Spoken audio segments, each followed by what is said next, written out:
Hello friends, welcome to home food recipes. આજે આપણે બનાવશું રાજગરાની ચીક્કી, જે ખાવામાં ખૂબ જ ટેસ્ટી હોય છે। નોર્મલી આપણે મકર સંક્રાંતિ પર તલની ચીક્કી, સિંગની ચીક્કી એ તો ખાતા જ હોઈએ છીએ। તો આ વખતે તમે આ રીતની રાજગરાની ચીક્કી બનાવીને ખાઓ।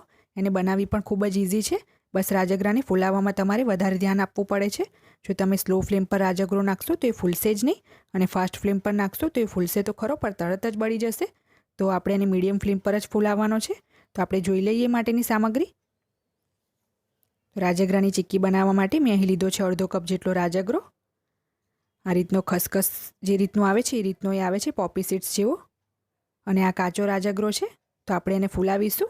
અને તમે રેડીમેડ ફૂલાવેલો પણ લાવી શકો છો માર્કેટથી, પણ આપણે એને આજે ઘરે જ ફૂલાવશું। આ 80 ગ્રામ જેટલો રાજગરો છે।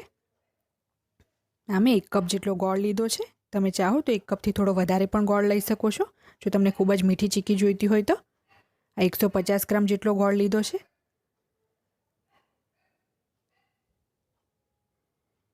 અને આ મેં 1 મોટી ચમચી જેટલું ઘી લીધું છે। ઘી નાખવાથી આપણી ચીક્કી એકદમ ક્રિસ્પી બને છે।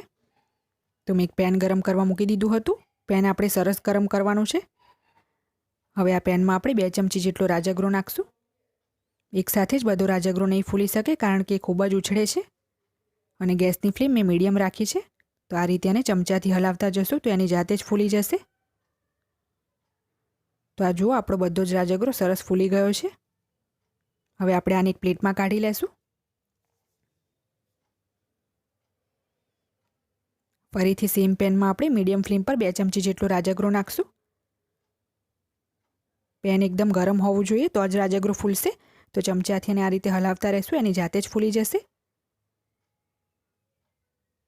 તો આને પણ આપણે સેમ પ્લેટમાં કાઢી લેવાનો છે।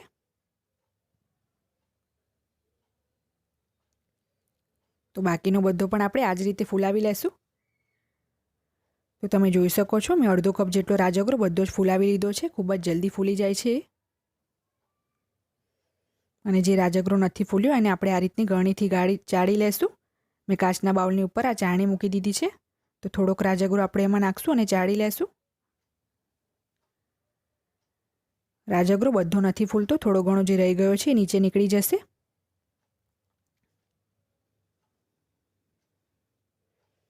તો તમે જોઈ શકો છો, બધો કચરો નીકળી ગયો છે। તો આ રીતે આપણે બાકીનો બધો જ ચાળી લેવાનો છે। તો તમે જોઈ શકો છો, આપણો બધો જ રાજગરો મેં સરસ ચાળી લીધો છે। અને આટલો કચરો નીકળ્યો છે જે બાકી રહી ગયો હતો એ, આને આપણે ફેંકી દેશું, યુઝ નથી કરવાનું। તો હવે મેં એક એલ્યુમિનિયમની ટ્રે લઈ લીધી છે। એને આપણે ઘીથી ગ્રીસ કરી લેશું। પહેલેથી જ આપણે એને ગ્રીસ કરીને રાખવાની છે। અને આ જે રાજગરો છે એ પણ તમે ફૂલાવ્યા પછી વગર ચાળીએ બિલકુલ યુઝ ના કરો, નહીંતર ખાતી વખતે મોઢામાં કાંકરીની જેમ આવશે। તો આ ટ્રે ગ્રીસ થઈ ગઈ છે। હવે આપણે ચીક્કી બનાવી લેશું। તો સેમ પેન મેં ગરમ કરવા મૂકી દીધું છે। એમાં 1 મોટી ચમચી જેટલું ઘી નાખશું। ઘી ઓપ્શનલ છે, તમે ના પણ નાખવા માંગો તો સ્કીપ કરી શકો છો, પણ ઘી નાખવાથી ચીક્કીનો ટેસ્ટ ખૂબ જ સરસ આવે છે અને ચીક્કી ક્રિસ્પી પણ બને છે। તો હવે એમાં આપણે ગોળ નાખી દઈશું। ગોળ નાખ્યા પછી સ્લો ફ્લેમ પર એને મેલ્ટ કરવાનો છે।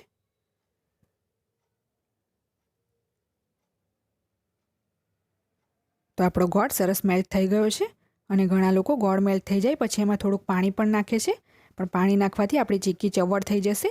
જો તમને ક્રિસ્પી મોઢામાં ઓગળી જાય એવી ચીક્કી જોઈએ તો તમે એમાં બિલકુલ પણ પાણી ના નાખો। મેં બંને રીતે એને ટ્રાય કરી જોઈ છે, પાણી નાખીને પણ અને વગર પાણીએ પણ। વગર પાણીએ આપણી ચીક્કી સરસ બને છે। તો હવે આપણે આને ચેક કરી લેશું।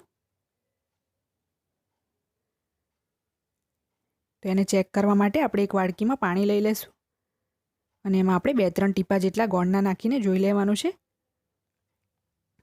તો આને આપણે થોડુંક ઠંડુ થવા દઈશું, પછી એને બહાર કાઢીને ચેક કરી લઈશું। તો આ હમણાં સોફ્ટ બોલ જેવું બને છે। તો હજી વધારે આપણે ગોળને કૂક કરીશું। આ બોલ તૂટી જવો જોઈએ, હમણાં સોફ્ટ બોલ જ બને છે, ક્રિસ્પી નથી બનતો।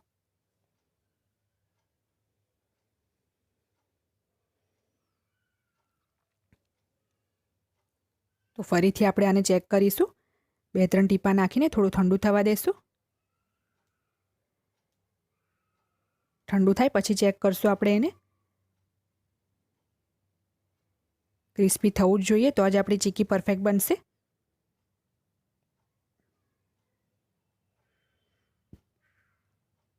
તો હવે આ એકદમ પરફેક્ટ છે, એકદમ ક્રિસ્પી બની ગયું છે. તો હવે આ સ્ટેજ પર આપણે એમાં રાજગરો નાખી દઈશું.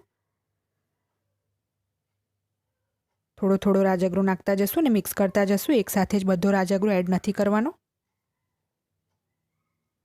અને ટ્રે પણ તમે પહેલેથી જ ગ્રીસ કરીને રાખો, કારણ કે પછી તરત જ આપણે એને ટ્રેમાં ફેલાવવાનું છે. તો આ બધો જ રાજગરો એમાં નાખી દઈશું અને સારી રીતે મિક્સ કરી લેવાનું છે.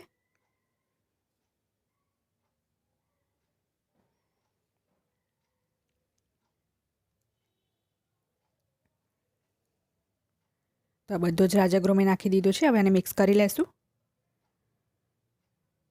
તો હવે આપણે આ ચિક્કીનું મિશ્રણ ટ્રેમાં નાખીને ફેલાવી લેશું. જો તમારી પાસે આવી ટ્રે ના પણ હોય તો તમે કિચન પ્લેટફોર્મ પર ઘીથી ગ્રીસ કરીને પણ આ મિશ્રણ ફેલાવી શકો છો. તો હવે ચમચાથી બધું જ આપણે સરસ સ્પ્રેડ કરી લેશું.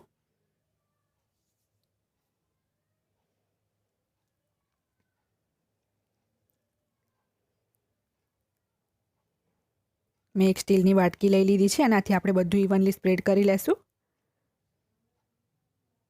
આ ચિક્કી થોડી જાડી જ હોય છે, પતલી નથી હોતી. તો મેં આને સરસ ફેલાવી લીધું છે. હવે સહેજ ઠંડુ થાય પછી આપણે એને કટ કરી લેશું.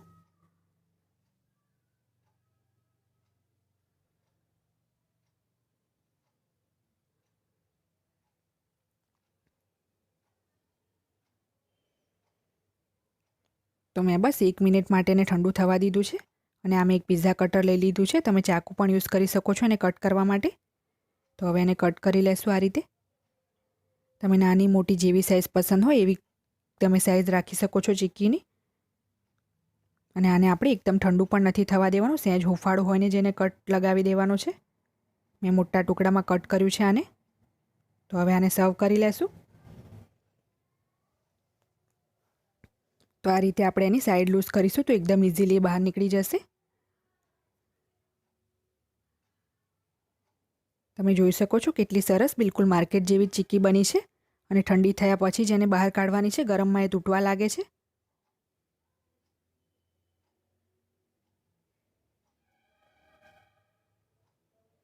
તો ફ્રેન્ડ્સ, રેડી છે આપણી રાજગરાની ચિક્કી. તમે આને ચોક્કસથી તમારા ઘરે બનાવીને ટ્રાય કરો. તમે આને વ્રતમાં પણ બનાવીને ખાઈ શકો છો. અને જો તમારે આને વ્રતમાં ખાવી હોય તો ગોળની જગ્યાએ ખાંડનો યુઝ કરો. તો જો તમને મારી આ રેસીપી પસંદ આવે તો મારી ચેનલને લાઇક, શેર અને સબસ્ક્રાઇબ કરવાનું બિલકુલ ના ભૂલશો. સબસ્ક્રાઇબ બટનની બાજુમાં જે બેલ આઇકન છે એને પણ ક્લિક કરો, જેથી તમને મારા દરેક વિડીયોની નોટિફિકેશન મળતી રહે. જો તમારે મારો આ વિડીયો હિન્દીમાં જોવો હોય તો એની લિંક મેં ડિસ્ક્રિપ્શન બોક્સમાં આપી દીધી છે. તો મળીએ નેક્સ્ટ વિડીયોમાં. ત્યાં સુધી આવજો.